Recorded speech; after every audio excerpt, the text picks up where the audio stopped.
കാരണം അവര് സത്യക്കാരാണല്ലോ, കൈ പൊക്കാതിരുന്നല്ലോ. അല്ല, അതും ഒരു മാന്യത തന്നെയാണ്. നോക്കൂ, നിങ്ങൾ ആ ദിക്ർ ചെല്ലിയ പിന്നെ ഒരു ദിക്ർ ചെല്ലണം, അറിയോ?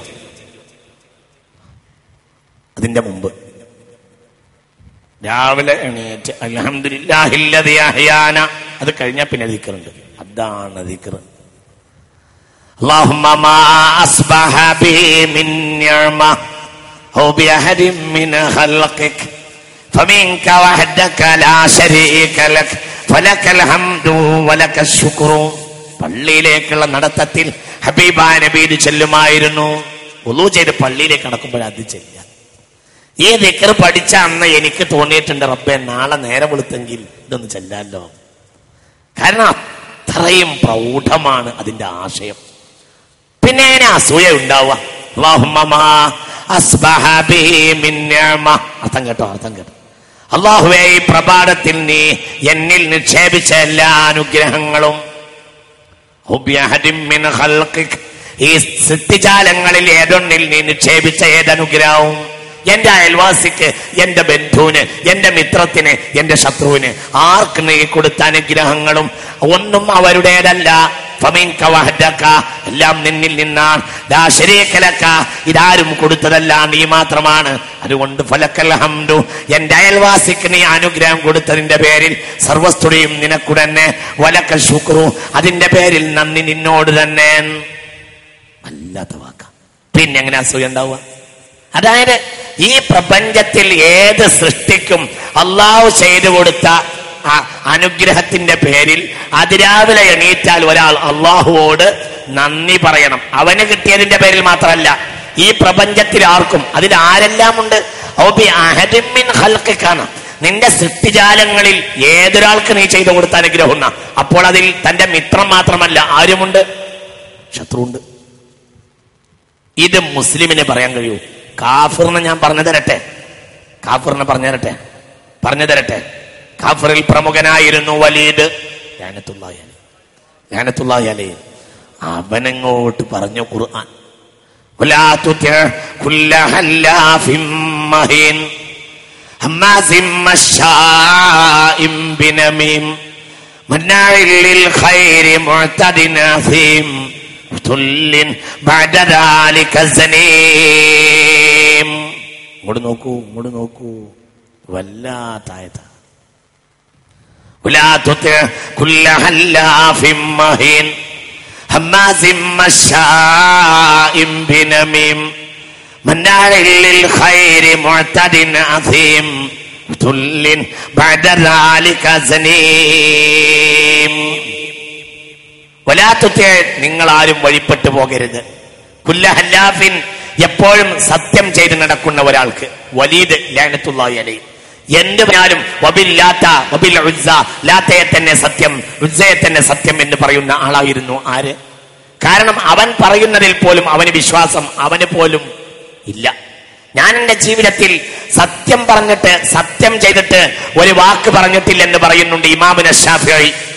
എന്തുകൊണ്ട്? താൻ പറയുന്നതിൽ തനിക്ക് ബോധ്യമുണ്ട്. സത്യം പെരുപ്പിക്കുന്ന ആളുകൾക്ക് സ്വന്തം സത്യത്തിൽ അവർക്ക് വിശ്വാസം ഇല്ല. അതുകൊണ്ടാണ് അവർ സത്യത്തെ പെരുപ്പിക്കുക. അല്ലാഹുമ്മ കാത്തുരക്ഷിക്കട്ടെ. മഹീൻ, നീചൻ. ഹമ്മാസിൻ, മനുഷ്യരെ മുഖത്ത് നോക്കി കുത്തിപ്പറയാൻ മടിയില്ലാത്തവൻ. ലഅനത്തുല്ലാഹി അലൈഹി. മശായിൻ ബിനമീം, നമീമത്ത് ഇങ്ങനെ പരത്തി നടക്കുന്നവൻ. മന്നാഇൽ ലിൽ ഖൈർ, മാനിഉൽ ലിൽ ഖൈർ എന്നല്ല, മന്നാഉൽ ലിൽ ഖൈറാൻ. ഇതാണ് ഹാസിദ്. മാനിഉൽ ലിൽ ഖൈർ എന്നാൽ ഗുണത്തെ തടയുന്നവൻ, അഥവാ തന്റെ ശത്രുവിന് വരുന്ന ഗുണത്തെ തടയുന്നവൻ. മന്നാഇ എന്നാൽ ഏത് ഗുണത്തെയും തടയുന്നവൻ. ആർക്കുള്ളതും തന്റെ ശത്രുവിന് വരുന്ന ഗുണവും തടയും. ഇതാണ് ഹാസിദ്. തന്റെ ശത്രുവിന് വരുന്ന ഗുണവും തടയും, തന്റെ മിത്രത്തിന് വരുന്ന ഗുണവും തടയും. വളരെ ചിന്തിക്കണം. എനിക്ക് തോന്നുക ഇന്നിപ്പോൾ ഒരു പക്ഷേ അങ്ങനെയായോ. ഇന്ന് ഒരു നിലക്ക് മനുഷ്യന്റെ കൂടിച്ചേരലുകളുടെ ഉള്ളിലാണ് ശത്രുതയുള്ളത്. ഇന്ന് ശത്രുവിനേക്കാൾ മനുഷ്യൻ ശത്രുവായി കാണുന്നത് മിത്രത്തെയാണ്. ഒരു സംഘടന, ആ സംഘടനയിലുള്ള എതിർ പാർട്ടിയിലുള്ള ആളുകളെക്കാൾ ശത്രുവായി അയാൾക്ക് തോന്നുന്നത് അയാളുടെ റേഞ്ചിലുള്ള ആ സംഘടനയിലുള്ള ആളുകളെയാണ്. വളരെ ചിന്തിക്കണം. എല്ലാവരും ഉണ്ട്, വയസ്സന്മാരടക്കം ഇരുന്ന് തലയാട്ടുന്നുണ്ട്. അപ്പൊ എനിക്ക് പേച്ചിട്ടില്ല എന്ന് മനസ്സിലാവുന്നുണ്ട്. ചിന്തിക്കേ.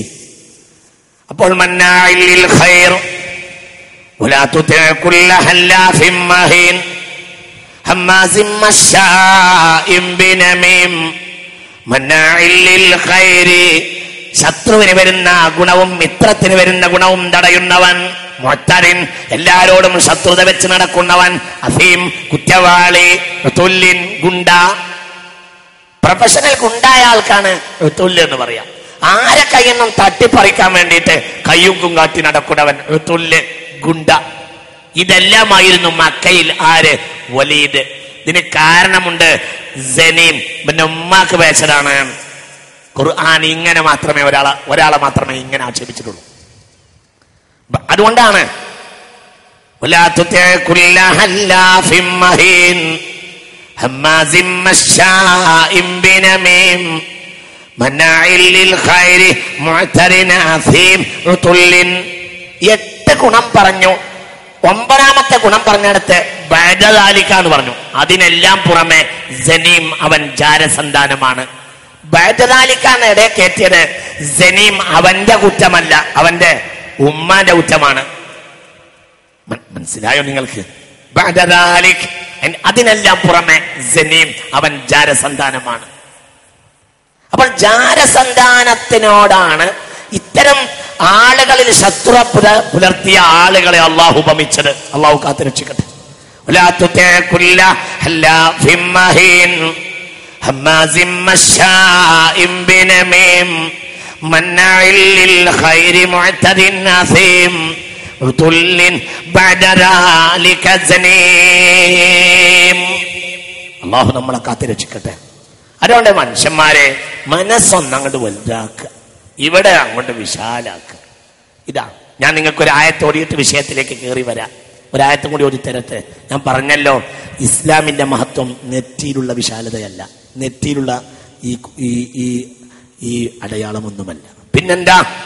ഫമൻ ശറഹല്ലാഹു സദ്റഹു ലിൽ ഇസ്ലാമി ഫഹുവ അലാ നൂരിൻ മിർ റബ്ബിഹി. ഒരാൾക്ക് നെഞ്ചിന് വിശാലതയുണ്ടായാൽ, ഏതൊരാളെയും ഉൾക്കൊള്ളാൻ ഒരാൾ തയ്യാറായാൽ ഫഹുവ അലാ നൂരിൻ മിർ റബ്ബിഹി, അവന് റബ്ബിന്റെ വെളിച്ചത്തിൽ സഞ്ചരിക്കാം. അല്ലാഹു തൗഫീഖ് ചെയ്യട്ടെ, അല്ലാഹു തൗഫീഖ് ചെയ്യട്ടെ. അപ്പോൾ അവർക്ക് മുഖകാന്തിയും ഉണ്ടാകും. ഈ മുഖകാന്തിയുടെ കാരണം മനസ്സിന്റെ വെളിച്ചമാണ്. അല്ലാഹു തൗഫീഖ് ചെയ്യട്ടെ. ഫമൻ ശറഹല്ലാഹു സുദ്റഹു ലിൽ ഇസ്ലാമി ഫഹുവ അലാ നൂരിൻ മിർ റബ്ബിഹി. ഒരാൾക്ക് നെഞ്ചിന് വിശാലതയുണ്ടായാൽ അല്ലാഹു തആലാന്റെ നൂറിൽ അവന് സഞ്ചരിക്കാൻ കഴിയും. അല്ലാഹു തൗഫീഖ് ചെയ്യട്ടെ. അതുകൊണ്ട് റബ്ബി ഇശ്റഹ് ലി സദ്രി വഖബറ വയസ്സിർ ലി അംരി വഹുലുൽ ഉഖ്ദതം മിൻ ലിസാനി യഫ്ഖഹു ഖൗലി. ഞാൻ മറക്കാതിരിക്കാൻ വേണ്ടി ഒന്നുകൂടെ പറയാം. 3 കാര്യങ്ങളിൽ നിന്ന് എല്ലാവരും ഒഴിവാവുകയില്ല. 1 അസൂയ, 2 ലന്ന്. ലന്ന് എന്നാൽ ഒരു തരം വിചാരം, മോശപ്പെട്ട വിചാരം. അതൊരു സെക്കൻഡിൽ ക്ലിക്ക് ചെയ്യും. അതായത് നമുക്ക് നമ്മുടെ സഹജീവിയെ കുറിച്ച് ഒരു മോശപ്പെട്ട വിചാരം ഒരു സെക്കൻഡിൽ വരും. ചിലപ്പോൾ അതിന് ഉപോത്ബലകമായ എന്തെങ്കിലും ഒരു കാര്യം ഉണ്ടാവും, പക്ഷെ അയാൾ നിരപരാധിയുമായിരിക്കും.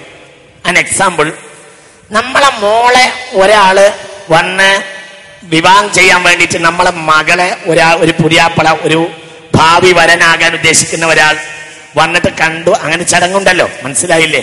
കണ്ട് ചായയൊക്കെ കുടിച്ച് പെണ്ണിനോട് വർത്തമാനം പറഞ്ഞ് പെരുമാറ്റം കൊണ്ട് നമുക്ക് മനസ്സിലായി ഏകദേശമൊക്കെ റാഹത്തായിട്ടുണ്ട്. ദല്ലാലും നമ്മളോട് ചിരിച്ചു. ദല്ലാലും അങ്ങോട്ട് വാതിൽ പിന്നിലേക്ക് മാറുന്നത് കണ്ടു, പിന്നെ അങ്ങനെ ചിരിച്ചു. അപ്പോൾ നമ്മൾ മനസ്സിലാക്കി ഏകദേശം അങ്ങനെ പറയാ, വിവരം തരാന്ന് പറഞ്ഞ് ഈ ചിരി ദല്ലാലിക്ക് ഇത് ഏർപ്പാടാണ്, അവനൊക്കെ അറിയാൻ കഴിയില്ല.